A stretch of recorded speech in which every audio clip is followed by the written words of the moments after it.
নামাজ পড়তে পড়তে কপালে দাগ হয়ে গেলে এটা কি কোনো নেককার হওয়ার লক্ষণ? খুব দরকারি প্রশ্ন। আমাদের সমাজে অনেক লোক আছেন যে মাশাআল্লাহ তাদের কপালের মাঝখানে বেশ কালো দাগ হয়ে গেছে, তাই না? এই দাগ হয়ে গেলে এই লোকটা খুব নেককার, পরেজগার, মুত্তাকি, এটার প্রমাণ?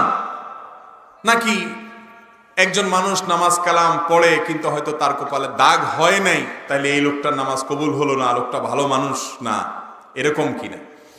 তো এটার উত্তর হলো, দেখেন, আল্লাহ রাব্বুল আলামিন কোরআনে কারিমে একটা আয়াতের মধ্যে আল্লাহর নেককার বান্দা, আল্লাহর প্রিয় মানুষদের, সেই সোনালী যুগে সোনালী মানুষদের প্রশংসা করতে গিয়ে আল্লাহ বলেছেন, সীমাহুম ফি ওয়ুজুহিহিম মিন আসারিস সুজুদ, তাদের সিজদার যে আলামত এটা চেহারার মধ্যে ফুটে উঠে। সিজদার আলামত কোথায় ফুটে উঠে? চেহারার মধ্যে ফুটে উঠে।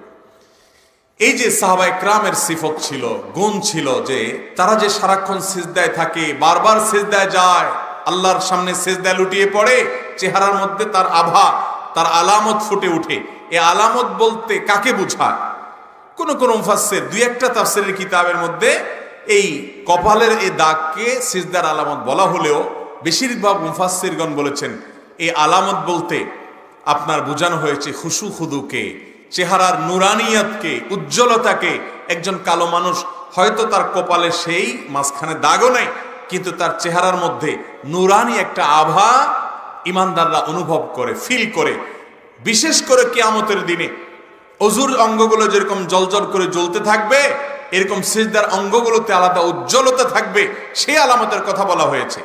এছাড়া কখনো কখনো এমনও হয় যে বারবার সিজদা দিতে দিতে কোনো মানুষের কপালে দাগ হয়ে যায়। যদি সিজদা দিতে দিতেই এই দাগ হয়, অন্য কোনো কারণে না হয়, এটা তার জন্য ভালো।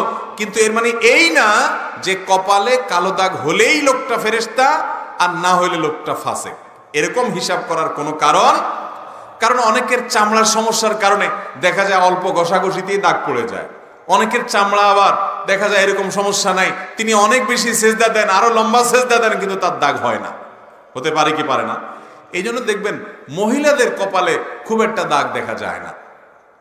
খেয়াল করে দেখেন, মা চাচিদের কপালে, আপনার মাহরাম মহিলারা যারা বাসায় আশেপাশে আছে, দেখেন তারা সেজদা কি কম দেয়? মাশাআল্লাহ, তারা অনেকে আছে আমাদের অনেক পুরুষের চেয়ে বেশি সেজদা দেয়, কিন্তু এত দাগ হয় না। এই জন্য এই দাগ হলেই সে নেককার আর না হলেই সে বদকার, এরকম সহজ হিসাব করার সুযোগ নাই।